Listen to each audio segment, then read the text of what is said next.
Finally Harley Davidson X440। তো বেশ interesting content হতে চলেছে এটা। রিসেন্টলি ম্যাভরিক 440 চালিয়েছি, আর এখন হার্লে ডেভিডসন X440 চালাবো। এরপর জমিয়ে ডিসকাস করব আফটার রাইডিং দিস বাইক, এই বাইকটা আপনার জন্য কতটা পারফেক্ট হবে, এর চালানোর সময় এক্সপিরিয়েন্স যেটা আমি গ্যাদার করব সেটা কি রকম, এবং রেস্ট অফ দ্য কম্পিউটার যদি আমি তুলনা করে থাকি, মানে স্পিড 400, রয়্যাল এনফিল্ডের ক্লাসিক 350, দেন বাকি বাইকগুলোর সাথে এটা কোন রেসপেক্টে একটু আলাদা, এবং কোন বাইকটা কোন কারণের জন্য আপনার জন্য বেশি পারফেক্ট হবে। সো উইদাউট স্কিপ কন্টেন্টটা পুরোটা দেখলে আমার মনে হয় না হার্লে ডেভিডসন X440 রিলেটেড আর কোনো এনকোয়ারি আপনার মনের ভেতরে থাকবে। আই থিঙ্ক এই কন্টেন্টের মাধ্যমে আপনার মনের ভেতরে যে সমস্ত কোয়েশ্চেনগুলো অ্যারাইজ করতে পারে সে সব কটা কোয়েশ্চেনকে ফুলফিল করতে পারবো। সো কথা কম বলে এবার মেন কন্টেন্টে চলে যাই।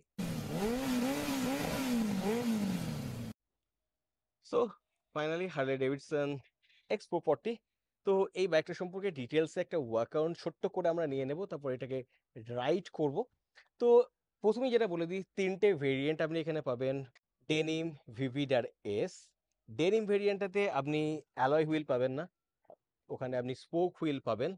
ভিভিড ভেরিয়েন্টটাতে আপনি অ্যালয় হুইল পাবেন, কিন্তু অ্যালয় হুইল পেলেও অ্যালয় হুইলে এক্ষেত্রে যে সুন্দর মেশিন কার্ড যেখানে দেখতে পাচ্ছেন, এই মেশিন কার্ডগুলো আপনি ভিভিডে পাবেন না, এবং তার সঙ্গে আপনি যে 2.0 কানেক্টিং যে ফিচার্সটা সেটাও কিন্তু আপনি পাবেন না।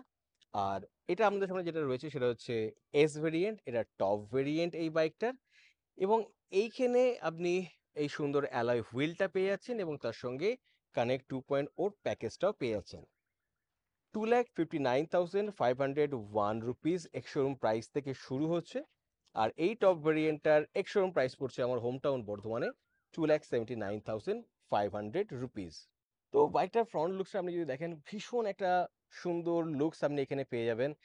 এখানে একটা ক্রোম ডিটেলস রয়েছে, এখানে হার্লে ডেভিডসনের ব্র্যান্ডিংটা রয়েছে, এখানে সর্ট অফ কাস্টম লাইটের মতো লাইটটাও রয়েছে, রেট্রো ভাইব দেয়া, কিন্তু এলইডি টার্নিং ইন্ডিকেটরটা রয়েছে। যদি আমি লাইটটা জ্বালাই দেন এটা দেখতে কিছুটা এরকম লাগবে। হ্যাজার্ড লাইটটাকে যদি আমি অন করি এখান থেকে, ওকে, দেন এটা দেখতে কিছুটা এরকম। বেশ সুন্দর, বেশ স্যাটিসফাইং একটা লুকস পাবেন, একটা সর্ট অফ রেট্রো ভাইবও আপনি এখানে পাবেন। ফ্রন্টে এটা এস ভেরিয়েন্ট, ফ্রন্টে আপনি 43 মিলিমিটারের ডুয়েল কার্টেজ ইউএসডি ফক পেয়ে যাচ্ছেন, বেশ চাঙ্কি, বেশ সুন্দর দেখতে। তার সঙ্গে ফ্রন্টে আপনি 100/90 সেকশনের 18 ইঞ্চের টায়ারটাও পেয়ে যাচ্ছেন। এমআরএফ এর এখানে আপনি টায়ারটা পেয়ে যাবেন, যেটা রোড গ্রিপটা কিন্তু বেশ ভালো। এমআরএফ জ্যাপার হাইক টায়ার এটা, কিন্তু ওয়েট সার্ফেসে কেমন সেটা বা বৃষ্টি না পড়লে টেস্ট করতে পারা যাবে না যদিও। তবে ওভারঅল বাইকটার স্টান্স কিন্তু বেশ সুন্দর, বেশ স্যাটিসফাইং একটা স্টান্স পাবেন। সাইডে আপনি যদি দেখেন তার এখানে টিল স্ট্রেলিস ফ্রেমটা আপনি পেয়ে যাচ্ছেন, বাইরে থেকে দেখতে কিন্তু বেশ ভালো লাগছে। এবং ফ্রন্টের পোর্শনটা কিছুটা কোয়াইট অড, কিন্তু তার থেকেও বেশি অড হচ্ছে রেয়ারের পোর্শনটা। রেয়ারের পোর্শনটা কেমন জানি না, মনে হচ্ছে একটু তাড়াহুড়ো করে তৈরি করা। হোয়াট এভার ইট ইজ, এর লুকসটা কিন্তু বেশ স্যাটিসফাইং। তার সঙ্গে মাঝখানে হার্লে ডেভিডসন এর ব্যাচিংটা it's really really very very much satisfying. তো রেয়ারে চলে আসবো, এবং রেয়ারে যাওয়ার আগে সিটটা একবার দেখিয়ে দিই। সিটটা বেশ বড়, রাইডারের জন্য, প্লেয়ারের জন্য এনাফ রুম পাবেন। সিটের এই জায়গাটা একটুখানি সরু হয়ে যাচ্ছে, সুতরাং আপনাকে পাটাকে ফেলার সময় খুব একটা অসুবিধা হবে না। তবে এই জায়গাটা একটুখানি বাল্কি, এই দুটো পোর্শন, সুতরাং এই পোর্শন থেকে গাড়িটা দেখতে কিছুটা এরকম লাগে, এবং এই জায়গাটা আপনার পাগুলোকে কিন্তু যতটা সহজে সিটটাকে সরু থাকলে নামাতে সুবিধা হয়, ততটা সহজে কিন্তু সেটা আপনি করতে পারবেন না। রিয়ারে চলে এলে স্প্লিট গ্র্যাব রেল আপনি দেখতে পেয়েছেন। রিয়ারের ডিজাইনটা ফ্রন্টের ডিজাইনটার মতো অতটা ফ্ললেস নয়, খাপ ছাড়া ডিজাইনটা আপনার লাগবে। একটা অনেকটা এফজেড এক্স এর মতো টেল ল্যাম্প পেয়ে যাচ্ছেন, আগেন টার্নিং ইন্ডিকেটরটা পেয়ে যাচ্ছেন এলইডি। রিয়ারে আপনি যে সাসপেনশনটা পাবেন সেটা বেসিক্যালি গ্যাস ফিল্ড টুইন শক 7 স্টেপ প্রিলোড অ্যাডজাস্টেবল একটা সাসপেনশন পাচ্ছেন উইথ ক্যানিস্টার। একটা বেসিক দেখতে এক্সস্ট পেয়ে যাচ্ছেন, কিন্তু এর সাউন্ডটা বেশ ভালো। রিয়ারের টায়ারটার কথা যদি আমি বলি, তাহলে রিয়ারে আপনি 140/70 সেকশনের 17 ইঞ্চের টায়ার পাচ্ছেন, মানে ফ্রন্টে পাচ্ছিলেন 18 ইঞ্চের টায়ার, রিয়ারে পাচ্ছেন 17 ইঞ্চের টায়ার। গাড়িটার ফুয়েল ট্যাঙ্কটাও কিন্তু বেশ ভালো, 13.5 লিটারের ফুয়েল ট্যাঙ্ক পেয়ে যাচ্ছেন এবং টিয়ার ড্রপ শেপ ফুয়েল ট্যাঙ্কটা গ্রিপ করার সময় খুব একটা অসুবিধা আপনাকে পড়তে হবে না এবং এই অ্যাঙ্গেল থেকে গাড়িটার লুকটা কিছুটা আপনাদের এরকম লাগবে। এবার চলে আসবো ইঞ্জিনের কথাতে। তো এই গাড়িটাতে আপনি 440 সিসির একটা ইঞ্জিন পেয়ে যাচ্ছেন, 4000 আরপিএম এ 38 নিউটন টর্ক পেয়ে যাবেন এবং 6000 আরপিএম এ 27 বিএইচপি ম্যাক্স পাওয়ারটাও আপনি পেয়ে যাচ্ছেন। ইঞ্জিন কেসিংটা বেশ সুন্দর দেখতে, হার্লের ব্র্যান্ডিংটা আপনি এখানে দেখতে পাবেন, তলায় একটা শাম গার্ডের মতো পাবেন যেটা কিন্তু স্টিলের। আর এক্সপালস 200 এর মতো এখানে এর রেডিয়েটরটা দেখতে পেয়েছেন, ছোট দেখতে কিন্তু বেশ সুন্দর করে এখানে রিডিজাইন করা হয়েছে। তো ওভারঅল ফিট অ্যান্ড ফিনিশ খারাপ নয়, তবে হ্যাঁ ফ্রন্টের সাথে রেয়ারের যে সামঞ্জস্য সেটা আপনি অতটা পাবেন না। আর এই ধরনের ওয়্যারগুলোর জন্য আমার পার্সোনালি একটু অড লাগছে। তার সঙ্গে এই বাইকটার ওয়েট হচ্ছে 190.5 কেজি, তো বেশ একটু ভারী বাইক। তো চালানোর সময় দেখতে হবে এই বাইকটা চালাতে কেমন লাগে। তার সঙ্গে এই বাইকটাতে 170 মিলিমিটারের গ্রাউন্ড ক্লিয়ারেন্সটাও কিন্তু আপনি পেয়ে যাচ্ছেন। তো এখন কথা বলবো বাইকটার সুইচ গিয়ারগুলো সম্পর্কে, ডিসপ্লেটা সম্পর্কে। তো এখানে আপনি ইঞ্জিন কিল সুইচ, স্টার্ট স্টপ একসাথে পেয়ে যাচ্ছেন, হ্যাজার্ড সুইচ পেয়ে যাচ্ছেন, এখানে এসওএস বাটনটা পেয়ে যাচ্ছেন অ্যাজ ইউ ক্যান সি। আর এদিকে চলে এলে আপার বিম লোয়ার বিম পাস সুইচ এক জায়গা থেকে, এখান থেকে মানুষগুলোকে কন্ট্রোল করার জন্য টার্নিং ইন্ডিকেটর, হর্ন। আর এখানে আপনি পেয়ে যাচ্ছেন একটা ইউএসবি চার্জিং পয়েন্ট, কিন্তু স্যাডলি এটা ইউএসবি টাইপ এ। আমি জানি না বর্তমান দিনে ইউএসবি টাইপ এ কে ইউজ করে, হোয়াট এভার এটা দিয়েছে, কিন্তু এটা টাইপ সি দিলে আরো বেটার হতো। এখানে চারিদিকে ক্রোম ডিটেলস পাচ্ছেন এবং এখানে বেশ সুন্দর একটা ওয়েলকাম গ্রাফিক্স পেয়ে যাচ্ছেন, হার্ডলি সব জায়গাতে রয়েছে এবং এটা অ্যাকচুয়ালি 3.5 ইঞ্চের টিএফটি একটা ডিসপ্লে। এখানে gear indicator, service indicator, low fuel indicator, real time mileage ইন্ডিকেটারের মতো জিনিসগুলো পেয়ে যাচ্ছেন। তার সঙ্গে তো আপনি এখানে এবিএস এ ব্লিঙ্কারটা পেয়ে যাচ্ছেন, আরপিএমটা এগুলো দেখতে পেয়ে যাচ্ছেন, তার সঙ্গে টাইমটাও দেখতে পেয়ে যাচ্ছেন। এখানে যদি আপনি কানেক্ট 2.0 প্যাকেজটা ইউজ করেন, যেটা শুধুমাত্র এস মডেলটাতেই আপনি পাবেন, সেক্ষেত্রে turn by turn navigation, music control, accept and reject call, phone battery status, missed call, message অ্যালার্টের মতো জিনিসগুলো কিন্তু আপনি এখান থেকে পেয়ে যাবেন। সো এর ব্রাইটনেসটা নিয়ে আপনাকে খুব একটা ওয়ারিড হতে হবে না, যথেষ্ট ব্রাইট, ডাইরেক্ট সানলাইট ছাড়া আদারওয়াইজ আপনার রিড করতে খুব একটা অসুবিধা কিন্তু হবে না এবং এটা প্রিটি মাচ ইনফরমেশনও প্রোভাইড করছে, তার সাথে রেট্রো ব্যাপারটাকেও কিন্তু বেশ ভালোভাবেই এটা প্রিজার্ভ করেছে। তো একটা কাজ করা যাক, এই বাইকটার সিট হাইট কেমন সেটা একবার আপনাদের দেখানো যাক এবং তার সঙ্গে রাইডিং পশ্চারটা কেমন সেটাও একবার দেখিয়ে দিই। আমার হাইট 5'6", মানে আমি একটু শর্টার সাইডের দিকে, আর এই বাইকটার স্যাটেলাইট 805 মিলিমিটার। তো আমার মতো শর্টার হাইটের লোক যদি এই বাইকটাতে বসে দেন দিস দ্য থিং, আপনি দেখতে পাচ্ছেন পায়ের মোটামুটি এতটা পোর্শন মাটিতে রয়েছে। সো 5'5" হলেও আপনার এই বাইকটা চালাতে আই থিঙ্ক কোনো প্রবলেম হবে না। অ্যাকচুয়ালি হাইটটা খুব একটা ম্যাটার করে না, যা কিছু করে এখান থেকে আপনার হাইট যতই কম হোক না কেন, আপনি যদি একটা বাইক চালানোর জন্য নিজেকে মেন্টালি প্রিপেয়ার করে থাকেন দেন আপনি সেটাকে চালাতে পারবেন।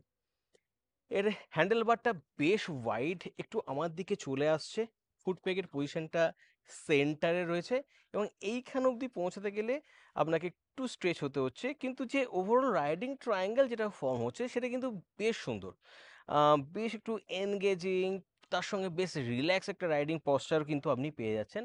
সুতরাং এই ধরনের রাইডিং পশ্চারটা আপনি এনজয় করবেন, সিম্পল কথায় আপনি এনজয় করবেন, শহরের ভেতরে হোক কি হাইওয়েতে ক্রুজ করার সময় হোক, both scenarioতে। So here is the key of this Harley Davidson X440. তো অনেক কথা বলবো, অনেক কিছু করার আছে, অনেক কিছু দেখানোর আছে, and this is the beautiful graphics. So শহরের ভেতর থেকে শুরু করব এবং আস্তে আস্তে সিটি ট্রাফিকের ভেতরে এর বিহেভিয়ারটা কেমন সেটা একটুখানি আগে দেখে নেব, তারপর এর হাইওয়ে পারফরমেন্স কেমন সেগুলো দেখব। So here we go.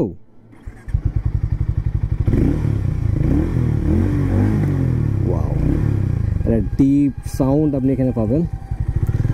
Let's go. Okay, 6000 RPM চট করে টাচ করে ফেললো and initially এর যে torque 38 Newton meter, you can feel the surge. Okay, ভীষণ একটা টর্কি মেশিন এটা, 190.5 কেজি ওয়েট হওয়ার পরেও যখন আপনি বাইকটা চালাতে শুরু করবেন, you are not going to feel that of wait.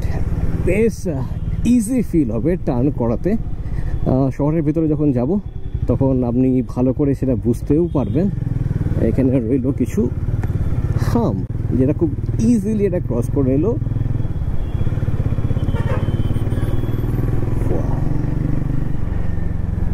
গাড়িটার ওয়েট বেশি হওয়া সত্ত্বেও it's feel really good, really good. Okay, দেখা যাক এর হ্যান্ডেলটা কেমন শহরের ভেতরে।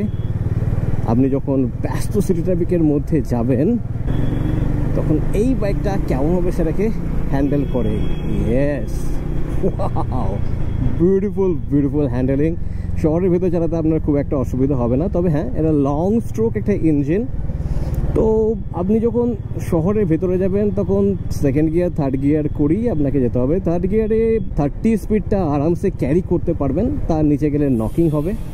ফোর্থ গিয়ারে যদি আমি কথা বলি, ফোর্থ গিয়ারে কিন্তু 40+ থেকে বাইকটা ইজিলি পুল করে নেয়।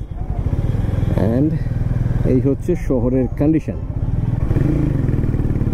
এর সাউন্ডটা কিন্তু আমার ভীষণ ভালো লাগছে, ভীষণ ভালো লাগছে। ক্লাসটা হেভি আপনার ফিল হবে না। এটা খুব একটা লাইট নয়, খুব একটা হেভিও যদিও নয়, মিডল সেট। অ্যাসেন্ডেন্ট স্লিপার ক্লাস পেয়ে যাচ্ছেন। গিয়ার চেঞ্জ করাটাও কিন্তু আপনার কাছে ইজি পিজি মনে হবে, প্রপার ক্লিকে গিয়ারগুলো লাগছে। এখানে কুইক শিফটারটা আপনি যদিও বা পাচ্ছেন না, তবে অ্যাগ্রেসিভ ডাউন শিফট আপনি করতে পারেন এখানে। আর এই বাইকটার মধ্যে যে থামটা, আপনি সেটা থরলি এনজয় করবেন। ডুয়েল চ্যানেল ABS আপনি এখানে পেয়ে যাবেন। চট করে ব্রেক টেস্ট একবার আমরা করে নেব। ফ্রন্ট ব্রেকের পালা। ওকে, আর ডিসেন্ট স্টপিং পাওয়ার আপনি বলতেই পারেন। অ্যান্ড স্পিডটাকে একটু বাড়িয়ে নেব। দেন রেয়ার ব্রেকের পালা। ওকে, ABSটা কিক করলো। ডিসেন্ট টপিং পাওয়ার। আপনার ব্রেকিং যে এবিলিটিটা এই বাইকটার, সেটা নিয়ে খুব একটা আপনাকে ভরিড হতে হবে না। শোরুমে আজকেই এসছে, মানে বর্ধমানে প্রথমে ম্যাভরিক 440 চলে এসেছিলো, তারপর হার্লে ডেভিডসন আজকেই জাস্ট লোড থেকে নেমেছে। আমি সঙ্গে সঙ্গে বাইকটা নিয়ে বেরিয়ে পড়েছি। সো ইয়েস, একদম র ফিলটা আপনাদের সাথে আমি শেয়ার করব। আমি কেমন ফিল করছি এই ব্যাপারে। চলে এসেছি এখন হাইওয়েতে। অ্যান্ড এখানে দেখবো এর ভাইব্রেশনটা কেমন। ওকে, কারণ ম্যাভরিক 440 আমি চালিয়েছি, সেম ইঞ্জিন, ম্যাপিংটা একটুখানি আলাদা। 38 নিউটন টর্ক এখানে আপনি পাবেন, যেটা 2 নিউটন ম্যাভরিক 440 থেকে বেশি। তার সাথে আপনি যেটা পাবেন এই গাড়িটাতে সেটা হচ্ছে একটু বেশি weight, near about 3.5 KG Maverick 440 থেকে এর ওজনটা বেশি। তো সেই রেসপেক্টে আমি বলতে পারি আপনি মোটামুটি এই বাইকটা থেকে 130 ইজিলি অ্যাচিভ করে নেবেন উইদাউট এনি হেজিটেশন। আর তারপর একটা সাডেন ডিক্লাইন নেচার আপনি এখানে পাবেন। ও, কুলিং পাওয়ারটা মারাত্মক ভালো। You are really going to enjoy this bike. Wow, ছোটো ছোটো যে আনইভেননেস রয়েছে রাস্তাতে, আর সেগুলো কিন্তু ইজিলি হ্যান্ডেল করছে, আপনাকে খুব একটা ভরিড হতে হবে না। গাড়িটা যদি মাইলেজের কথা বলি, এই গাড়িটা থেকে ডিপেন্ড করে মাইলেজ বস আপনার রাইডিং স্টাইলের উপর। আপনি যদি একটা মিক্সড রাইডিং কন্ডিশনে চালাতে অভ্যস্ত, মানে কিছুটা হাইওয়ে, কিছুটা সিটি ট্রাফিক, কিছুটা একটু উপরের দিকে আমি টানলাম, তাহলে এই গাড়িটা থেকে আপনি 30 এক্সপেক্ট করতেই পারেন। তবে যদি ভীষণ অ্যাগ্রেসিভলি বাইকটা আপনি চালান, দেন কিন্তু মাইলেজ ড্রপ খাবে, তখন কিন্তু 27-8 মতো আপনি পাবেন। কোম্পানি ক্লেম করছে 35, যদিও কোম্পানি যেটা ক্লেম করে বাস্তবের সাথে সেটা খুব একটা মিল থাকে না, একটু পার্থক্য থাকে। তবু আমার মনে হয় একটু ভালোবেসে বাইকটা চালালে 32 আপনি কিন্তু আরামসে পেয়ে যেতে পারেন। ডিপেন্ড করবে আগেন আপনার রাইডিং স্টাইলের উপর। তো ওভারঅল এই বাইকটা যে চালিয়ে আপনি যে ফিলটা পাবেন সেটা সিরিয়াসলি অনবদ্য। আর হার্লে ডেভিডসন একটা প্রিমিয়াম ব্র্যান্ড, সো একটা প্রিমিয়াম সর্ট অফ ব্যাপার এই বাইকটার মধ্যে রয়েছে। ব্র্যান্ডিংটার রেসপেক্টে আমি বলছি। সো ওভারঅল যদি দেখা যায়, it's a really really very fun to ride machine. High এন্ডের পারফরমেন্স যদি আপনার কাছে বেশি প্রায়োরিটি পায়, then it's not for you. এখানে আপনি মিড রেঞ্জে, লো রেভ রেঞ্জে কিন্তু দারুণ একটা পারফরমেন্স পেয়ে যাবেন, সে বিষয়ে কোনো সন্দেহ নেই। আর শহরের ভেতরেও বাইকটাকে নিয়ে আপনি স্মুথলি যেতে পারেন, হাইওয়েতেও কিন্তু আপনি বাইকটাকে নিয়ে আরামসে ক্রুজ করতে পারেন। 110 ইজি পিজি এই বাইকটার। 110-এ যখন আপনি যাবেন সেক্ষেত্রে আপনার খুব একটা প্রবলেম হবে না। তবে হ্যাঁ, 5000 আরপিএমের দিকে যখন আপনি যাবেন তখন আপনি ভাইব্রেশনটা পাবেন হ্যান্ডেল বারে, ফুট পেগে, বাইকটার ফুয়েল ট্যাঙ্কের ওপরে, মানে ট্যাঙ্কের এই পোর্শনগুলোতে এই জিনিসটা আপনি পাবেন। তো আমরা বেঁকে যাব এই দিকে, আর এখানে একবার সাউন্ডটা আপনাদের শুনিয়ে দেব। ওয়াও, বেশ স্যাটিসফাইং সাউন্ড। তো এখানে একটু খারাপ রাস্তা আমি পেয়ে যাব। সাসপেনশনটা কেমনভাবে কাজ করছে সেটা একটু দেখে নিই। ওকে, অতটাও খারাপ রাস্তা নয় যদিও, তাও বেশ ভালো সাসপেনশন সেট আপ পেয়ে যাবেন। হ্যাঁ, তবে এটা ব্যাপার কি, তো আপনি যদি অ্যাডভেঞ্চার বাইকের মতো কমফোর্ট এক্সপেক্ট করেন দেন সেটা হবে না। তবে একটা ক্রুজার বাইক থেকে যেটা এক্সপেক্ট আপনি করে থাকবেন সেই সব কটা জিনিস কিন্তু ভীষণ ভালোভাবে বাইকটা ডেলিভার করছে। সো ওভারঅল বাইকটা কিন্তু ভীষণ আমাকে পার্সোনালি স্যাটিসফাই করছে। সিটটা ইটসেলফ ভীষণ সফট, যেটা লং রাইডের ক্ষেত্রে বিট আনকমফোর্টেবল। কারণ লং রাইডের ক্ষেত্রে যত ফ্ল্যাট হবে, যত সিট হার্ডার সাইডে থাকে, তত লং রাইডের ক্ষেত্রে সেটা হেল্পফুল। তবে শহরের ভেতরে ছোট ছোট ডিস্টেন্সের মধ্যে রাইড করতে গেলে এই সিটটা কিন্তু বেস্ট সাপোর্টিভ। আর একটা জিনিস কি, এই বাইকটার হিট আপনি ফিল করতে পারবেন প্রচণ্ড। মানে এই সামার টাইমে আপনি যখন বাইকটা নিয়ে লম্বা চালাবেন দেন আপনার পায়ের এই জায়গাগুলোতে কিন্তু একটু হিট আসবে। তবে সেটা এই হাই টেম্পারেচারের জন্য শর্ট টাইমে যখন আপনি রাইড করবেন তখন খুব একটা প্রবলেম আপনার হবে বলে তো আমার মনে হচ্ছে না। তো এবার ফাইনালি এটা ডিসকাস করার টাইম চলে এসছে যে whether you buy it or not. তার কারণ হচ্ছে বাকি যদি কম্পিটিটরদের আমি কথা বলে থাকি, মানে রয়্যাল এনফিল্ডে 350 আসবে ক্লাসিক 350-র কথা, সেক্ষেত্রে ক্লাসিক 350 বেটার হবে না এই বাইকটা বেটার হবে? আমি যদি স্পিড 400-এর কথাও ভাবি, দেন হোয়াট ইজ দ্য ডিফারেন্স? মানে আপনি স্পিড 400 যদি নেওয়ার কথা ভাবেন আর যদি এই বাইকটার মধ্যে কনফিউশন আপনার ক্রিয়েট হয়, সেই কনফিউশনটা কি আদৌ যুক্তিযুক্ত? তো এই সমস্ত জিনিসগুলো এবার ডিটেলে ডিসকাস করব। So it's time for the verdict. So after riding this bike আমি কি ফিল করলাম? Honestly speaking, it's a very good product. মানে আপনাকে ঠিক করতে হবে আপনার কি ধরনের বাইক আপনি চাইছেন। একটা যদি রেট্রো চার্ম থাকবে বা লুকস, লং স্ট্রোক ইঞ্জিন থাকবে যেখান থেকে কিন্তু আপনি ফাটিয়ে তার যে পাওয়ার ডেলিভারিটা সেটাকে এনজয় করতে পারবেন, দেন আমার মনে হয় এই বাইকটা কিন্তু ভীষণ ভালো। আপনি যদি এর সাথে ম্যাভরিক 440 কম্পারিজন করেন, দেন হিরো ম্যাভরিক 440 মেক্স মোর সেন্স। সিম্পলি একটাই কারণ হচ্ছে তার প্রাইস রেঞ্জটা। এই বাইকটার যে প্রাইস রেঞ্জ, আমার মনে হয় এটাই এই বাইকটার সব থেকে বড় নেগেটিভ পয়েন্ট। শুধুমাত্র হার্লে ডেভিডসন ব্যাচটার জন্য একটা হিফটি অ্যামাউন্ট অফ মানি, তার সঙ্গে এর যা ফিচার্স কনফিগারেশন সেটার মধ্যে কোনো ব্যালেন্স পার্সোনালি আমি খুঁজে পাচ্ছি না। তবে আপনি যদি হার্লে ডেভিডসনই ওন করতে চান, যদি এই ব্র্যান্ডটাকে আপনি যদি প্রেফার করেন, দেন আপনি এই বাইকটাকে নিতেই পারেন। আহ, এই বাইকটা কিন্তু আপনাকে স্যাটিসফাই করবে। আপনার যে ডিজায়ারগুলো রয়েছে, একটা লং স্ট্রোক ইঞ্জিনের, একটা ভীষণ হাই রেভিং তো বলতে পারবো না, মোটামুটি মিড রেভিং একটা ইঞ্জিন থেকে ফাটিয়ে পারফরমেন্স সবকটা কিন্তু এই বাইকটা আপনাকে দিয়ে দেবে উইথ আটমোস্ট কমফোর্ট। এরপর যদি কথা বলি Classic 350, then in any day Classic 350 থেকে ইন ওভারঅল পারফরমেন্স এই বাইকটা বেটার। অ্যাকচুয়ালি আমার মনে হচ্ছে এই বাইকটাকে ক্লাসিক 350-র যে মাস যে কাস্টমার, তাদেরকে টার্গেট করেই এই বাইক দুটোকে লঞ্চ করেছে। স্পিড 400-এর কথা এখানে না বলাটাই বেটার হবে, কারণ স্পিড 400 দেখতে রেট্রো হলেও অ্যাকচুয়ালি ওটা একটা আহ, ভীষণ রকমভাবে ন্যাকেড স্পোর্টস বাইকের মতো বিহেভ করে। তো দ্যাটস আ ডিফারেন্ট লিগ। তার সঙ্গে এই বাইকটার কম্পারিজন করাটা বোকামিই হবে। আর এই বাইকটা কারা নিতে পারে? ওই যেটা বললাম, আপনি যদি একটা ক্রুজার বাইক চান যেখান থেকে 110 আরামসে আপনি ক্রুজ করতে পারবেন, যেখান থেকে আপনি মনে করলে 130-135 পর্যন্ত ইজিলি বাইকটাকে টানতে পারবেন, যেটা রয়্যাল এনফিল্ডে মিস যাচ্ছিল। সেই পারফেক্ট ক্রুজিং সেন্সে যদি আপনি একটা বাইক মার্কেটে খোঁজেন, দেন ইটস পারফেক্টলি সেই জায়গাতে বসে যাচ্ছে। তবে ওটাই, এর প্রাইসটা মারাত্মক বেশি। আপনি যদি একান্তই এই হার্লে ডেভিডসন ব্র্যান্ডটার পেছনে না দৌড়ান, দেন তার জন্য বেটার অপশন রয়ে গেছে হিরো ম্যাভরিক 440। তো এই ছিল এই বাইকটাকে চালানোর পর পার্সোনালি আমার অভিমত। আপনাদের এই কন্টেন্টটা এবং এই প্রোডাক্টটা কেমন লাগলো সেটা অবশ্যই কমেন্ট সেকশনে জানাবেন, এবং আমার জন্য যদি কোনো সাজেশন থাকে সেটা জানাতেও ভুলবেন না। খুব তাড়াতাড়ি অন্য কোনো কন্টেন্ট নিয়ে আবার অন্য সময় দেখা হবে। তখন মতো stay fantastic and keep raving. By.